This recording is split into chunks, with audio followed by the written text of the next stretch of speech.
he's paying it back.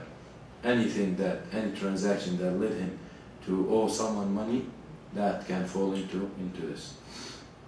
Now the second part, and that is الحجر على الإنسان لحظ نفسه, to do hajr, and that means to have full control of someone's money. Okay, now before, again, we talked about to have control over someone's money for the interest of others. Okay, and we gave the example, to take control of the money of the bankrupt, whatever he has left, for the interest of the lenders. Now the second type is الحجر على الشخص or على ماله لحظ نفسه, for his own interest.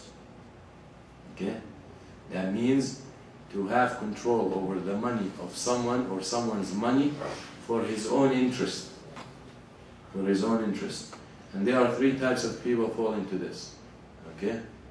There are three types of people fall into this. And we mentioned them before. Who remembers? Safi. Safi. Yatim, يعني الصبي. Majnun. Majnun. Those are the three people very much that if you are given the guardianship over them, you can prevent them from having access to their money to a certain period of time, for a certain reason, for a certain extent, because they're not qualified to spend it. And the first one is a sabi, which is the boy, a young person, boy or girl, young. And the second one is safi, is the best, or if we can translate, the naive person. And we will define what we mean when we say safi. And the third is the majnun, crazy person. Those three kinds of people, you can take over their money if you are granted that guardianship over them. So you can prevent them having access to their money because they don't know how to handle it. Okay? And we have to understand what do we mean by, and when you can, how long you can do that. And we will talk about one by one, inshallah. The first one, or just the ayah about those people, يقول الله سبحانه وتعالى ولا تؤتوا السفهاء أموالكم التي جعل الله لكم قياما وارزقوهم فيها ويقول وابتلوا اليتامى حتى إذا بلغوا النكاح فإن آنستم منهم رشدا فادفعوا إليهم أموالهم. So in this ayat in Surah An-Nisa, the beginning of Surah An-Nisa, really talks about these three types of people that do not give them, in other words, do not give them access to their own money, for the rationale is they do not know how to handle it until they reach certain, or they meet certain criteria.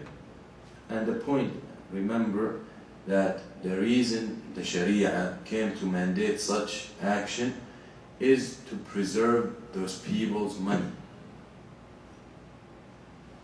To preserve those people's money.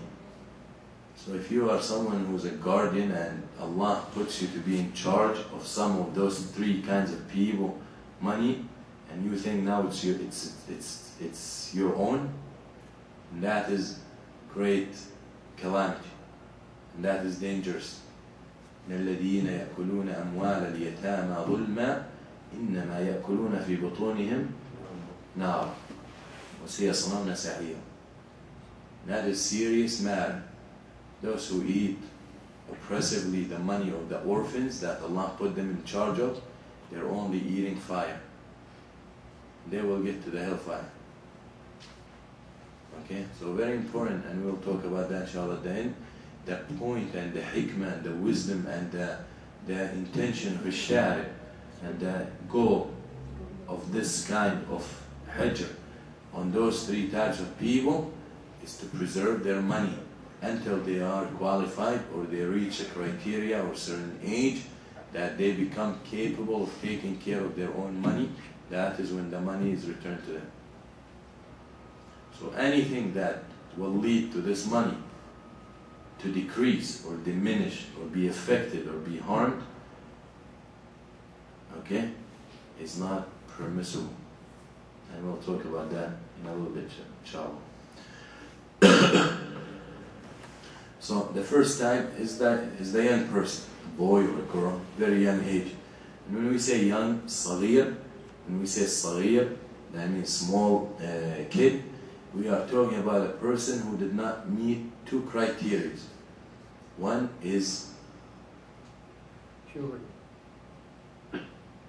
puberty. That is البلوغ. Okay? And the second one, فإن آنستم منهم رشدا. Rushd. Okay? And we will talk about what that means. But those are the two criteria, the bulugh and the rushd, have to be met.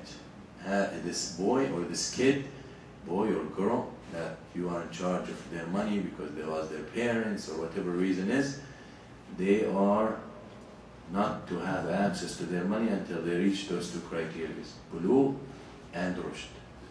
Bulugh, puberty, can be known through different ways. Okay? There are three signs of puberty and one extra for girls, for females.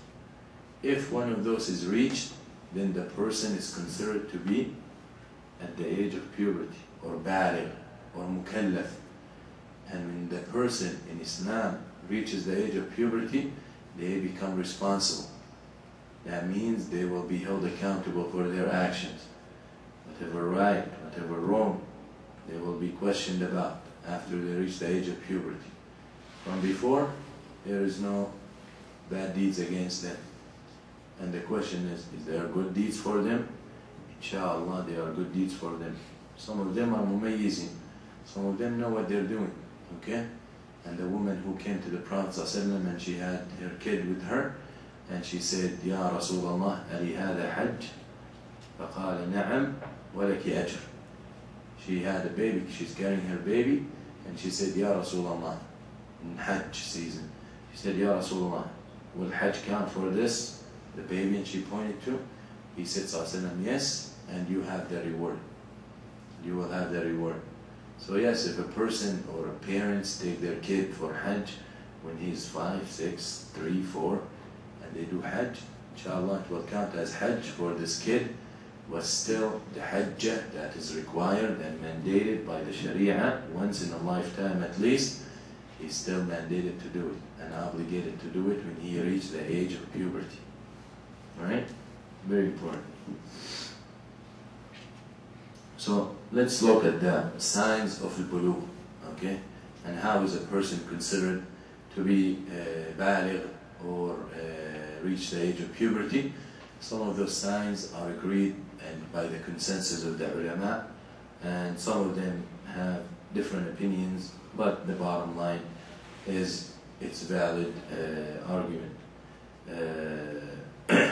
Men and women, or males and females, share 3, and the woman has one of its own. So in total, 4, 3 for men and women, 3 for men or males, and 4 for females. One of those things happen, then the person is baligh. If one of those things happen, this is important for parents to pay attention to these things, because unfortunately a lot of people ask, oh, I became adult and I never prayed until I was 20 or was whatever age. Now, the parents are the ones who are responsible to teach their kids that once they reach that age, once they notice that this happened to them, they become obligated to teach them, to tell them that now you're accountable and this and that. So very important to pay, and every parent should know these things. First, إنزال المني يقظة أو منام. Ejaculation. If this happens, then the kid has reached, and by the consensus of the ulama, has reached the age of puberty. Whether it happens while he's up or while asleep. Okay? A wet dream. If this happens, then that is a sign of puberty. That means puberty. That means he's an adult, she's an adult, and and they are